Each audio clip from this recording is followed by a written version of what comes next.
One of the most sought after skills by business owners right now is creative strategy. What is creative strategy and why does it matter? Well, whether you're a business owner watching this, or you are a copywriter or a marketer or some kind of consultant for growth, you need to understand what creative strategy is and why it matters so much today, especially if you are running or you want to run Facebook ads, YouTube ads, any kind of ad basically. Because this concept of creative strategy, you may have heard of, but you might not quite grasp exactly what it is. So allow me to break it down.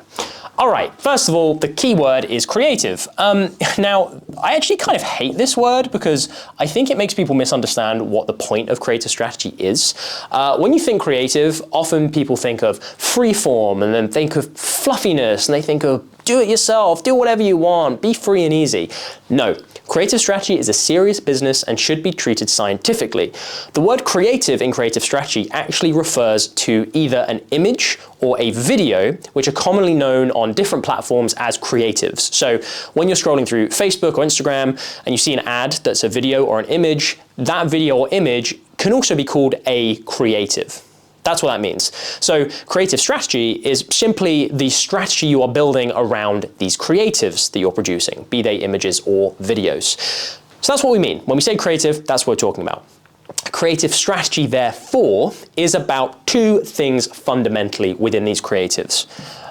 First of all, it's what. What are these creatives actually going to be? What images, what videos, what scripts are they going to have, what designs, what lengths, what kind of styles, all this kind of stuff. And we'll go into those in plenty of other resources on Copy That, because it's a huge, huge, huge area of discussion. But for now, just understand that a big part of creative strategy is the what is actually being produced. The other side of it is the how. How is it being arranged? How are you producing them? How are you scheduling them out? How often are you putting them on Facebook? How are you arranging them in the media buying platform, in different ad groups and ad sets and campaigns and all that kind of stuff? Other than what and how, I also tend to use other words to define these. I tend to call this side of it creation, and I tend to call this side of it planning. So this is the creation of the creatives, this is the planning of the creatives. By planning, I mean, how are they sitting within a wider ecosystem? By creation, I mean, what are you actually doing to create these? What are they ending up being produced like? So those are the two sides of creative strategy. The thing that you have to understand with creative strategy is that there is a formula to use to make sure that you are doing this correctly. Because, as I often say, if you are a creative strategist or you are responsible for creative strategy, essentially you are a professional guesser. That is your unofficial job title. You are a professional guesser, a pro guesser, because you don't know what is going to work. No one knows what's going to work. When you're creating images and you're putting videos out there, you don't actually know what is going to get the sales in or what's going to work as an ad. That's why we're guessing. We have to use our best knowledge, our principles of marketing and research to try and estimate what we think is going to do well. Then we produce that and we put it out into the world. That is your job if you are doing anything with creative strategy. You are a professional guesser. So what does that actually look like? What is the day-to-day? Well, like we said, we have the what, we have the how, we have the creation of the creatives, and we have the planning of the creatives. I'm not going to go too much into those specifically in this video because they are whole areas and topics of discussion in and of themselves, and they require their own courses to truly dig down into. But for now, I just want to give you an overview of what you should be doing.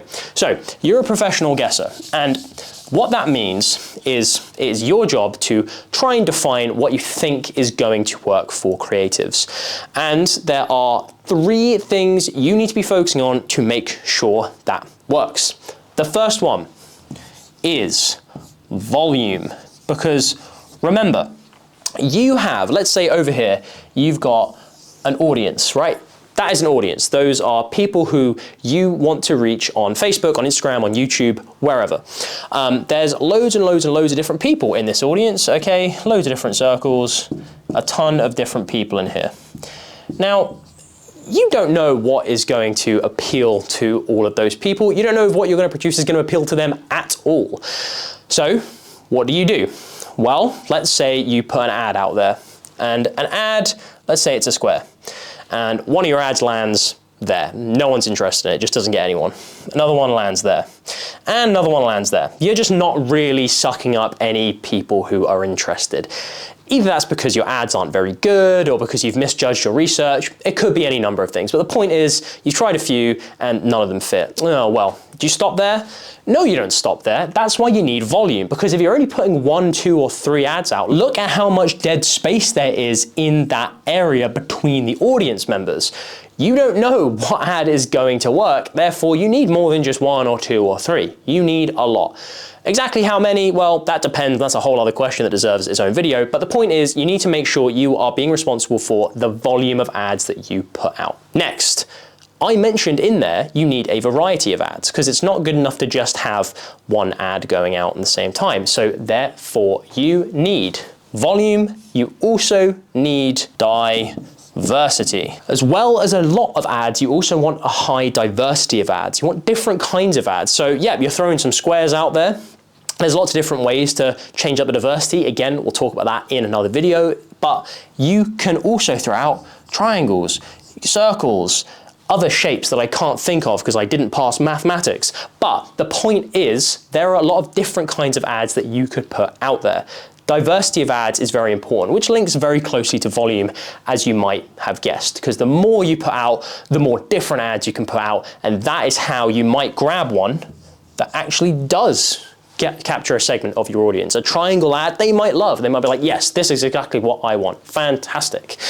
Cool. You're responsible for the volume, you're responsible for the diversity of the ads you put out. You're also responsible for a third thing. Now, this should be pretty obvious, but you'd be amazed at how many brands and businesses and copywriters and creative strategists I meet who don't consider this enough. You can't just produce a lot of ads. You can't just produce different ads. You also need to produce relevant ads. So the last piece of the puzzle is relevance, because it's all well and good having all of these ones crossed off, but if your ads ultimately at their core aren't relevant to the people you're trying to reach, then you're not even going to be within the circle. You're going to be out here, okay? Not reaching anyone that you care about. So how do you make an ad relevant? Again, a whole other topic which requires its own video, but in short, this is where research comes into play. You need to make sure you're using good copywriting, good principles of persuasion to ensure that people care about what you're putting out.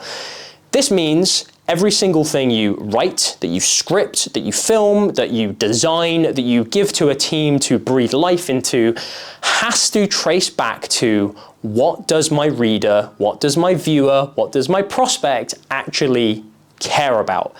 Because if you don't have that in mind, then it doesn't matter how many ads you're putting out. It doesn't matter how different the ads are you're putting out.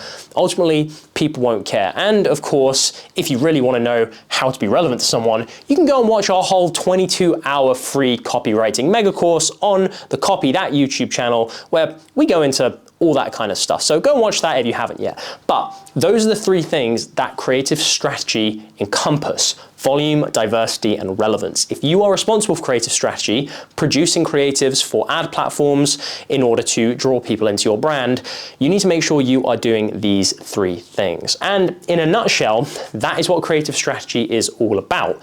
The what of what are you doing to produce these ads, what images are you putting out, what videos, the how are you planning them in terms of campaign, how are you scheduling them, how are you making sure they're going out frequently enough, and then within all of that, are you putting enough out there? Is your volume high enough? Are you making those ads different enough? Is your diversity high enough? And do people actually care about your ads? Is your relevance high enough? That, in a nutshell, is creative strategy. There are, of course, so many steps that we go into for how to become a creative strategist, how to make sure it's working within your business, and a few nuances to go through as well. But if you've ever been confused about what creative strategy is, that's what it is in a nutshell. It's not too confusing. It's not anything that's too conceptual or out there. It's just making good ads that will probably bring people into your brand and hitting a few key pillars. So that's creative strategy. I can't wait to dive into it a bit more because if you couldn't tell, I'm a bit of a geek for this whole subject.